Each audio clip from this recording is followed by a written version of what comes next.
9 अगस्त से रीवा को कोलकाता एवं भोपाल के लिए नई विमान सेवा की सौगात का इंतजार आज खत्म हो गया। कोलकाता उड़कर प्लेन रीवा पहुंचा, जहां औपचारिक शुभारंभ के बाद भोपाल के लिए रवाना हुआ। रीवा एयरपोर्ट में औपचारिक शुभारंभ के दौरान उप मुख्यमंत्री राजेंद्र शुक्ला, मंत्री प्रतिमा बागरी, रीवा सतना सांसद पूर्व मंत्री पुष्पराज सिंह, विधायक सहित सैकड़ों लोग उपस्थित रहे।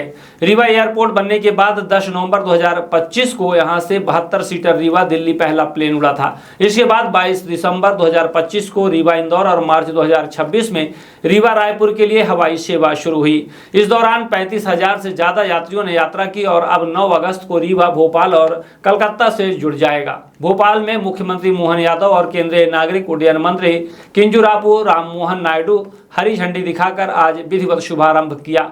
रीवा से भोपाल के लिए प्लेन रवाना हुए, जिसमें से उप मुख्यमंत्री ने यात्री बनकर रवाना हुए। एयरपोर्ट में आयोजित कार्यक्रम में उप मुख्यमंत्री राजेंद्र शुक्ल सहित तमाम जनप्रतिनिधि उपस्थित रहे। इस दौरान उप मुख्यमंत्री ने कहा कि लगातार रीवा एयरपोर्ट का विस्तार हो रहा है। इंदौर, रायपुर, दिल्ली के बाद अब रीवा से भोपाल और कोलकाता के लिए हवाई सुविधा शुरू हो गई है। इसके साथ ही अब मुंबई के लिए हवाई सेवा शुरू करने का लक्ष्य होगा।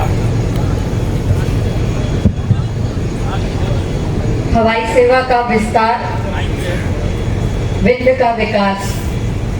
क्या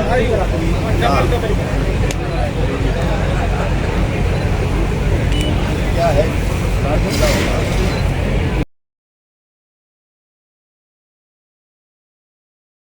पहले आप जा रहे हैं, क्या फ़ायदा होगा? देखिए, ये हवाई जहाज़ चलने से फ़ायदा ये होगा कि सबसे पहले तो हमारे विंध्यवासियों को जो समय का अभाव होता था आने जाने का, ये बचेगा और बेहतर सुविधाएं मिलेगी। चाहे व्यापार जगत में हो या किसी भी चीज़ के लिए हो, हमें जल्द से जल्द सुविधाएं मिलती हैं। और हमारा रीवा पिछड़े श्रेणी में आता था और जब ये हवाई यात्रा शुरू हो गई है तो हम देश के अग्रणी शहरों में अपना स्थान बनाएंगे। आपका क्या नाम है? अंबुज रजा। हमारा अपना पंचायत सबसे विनती है, चित्त का स्थिर करके रीमा वाले रीमा का सोच ले कि रीमा 2003 में कहूँ में रहा। विंध्य क्षेत्र को एक नई उड़ान मिलने जा रही है और जो एक कमी थी हमारे विंध्य क्षेत्र में, सब कुछ होने के बावजूद कि हवाई सेवा की सुविधा यहाँ पर नहीं थी, लेकिन आपने देखा कि 2024 में इसका उद्घाटन हुआ और 10 नवंबर 25 से हवाई सेवा की पहली शुरुआत हुई। और आज जब 1 साल नहीं हुए हैं, 35,000 से ज़्यादा यात्री अभी तक इस हवाई अड्डे से यात्रा कर चुके हैं और 2 और नई उड़ान हमको मिल रही है, भोपाल और कोलकाता। 4 राज्यों की राजधानी से हम जुड़ चुके हैं और एक मध्य प्रदेश के महानगर इंदौर से हम जुड़ चुके हैं और इंदौर के माध्यम से बेंगलोर, बॉम्बे, हैदराबाद, अहमदाबाद, जयपुर, पुणे, दिल्ली की कनेक्टिविटी भी हमारे क्षेत्र के लोगों को मिल रही है।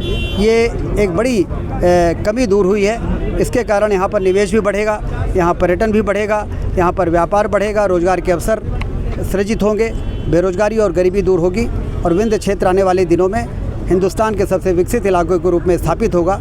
ऐसा हम सारे लोगों का, आप देख रहे हैं विंध्य के सभी जनप्रतिनिधि यहाँ पर इकट्ठा हैं और हमारी प्रतिमा जी हैं, आदरणीय गणेश सिंह जी हैं, सांसद जी हैं, सभी विधायकगण यहाँ पर हैं और सभी लोग का जो सामूहिक प्रयास है उसका ये परिणाम है कि अब विंध्य क्षेत्र एक गंतव्य की ओर, सबसे विकसित इलाका बनाना हमारा गंतव्य है। उस ओर हम लोग उड़ान भर चुके हैं। आगे अब क्या? आगे अब इस रनवे का विस्तार करेंगे और बोइंग और एयरबस यहाँ पर रीवा से सीधे मुंबई की उड़ान भरे, इसका प्रयास करेंगे।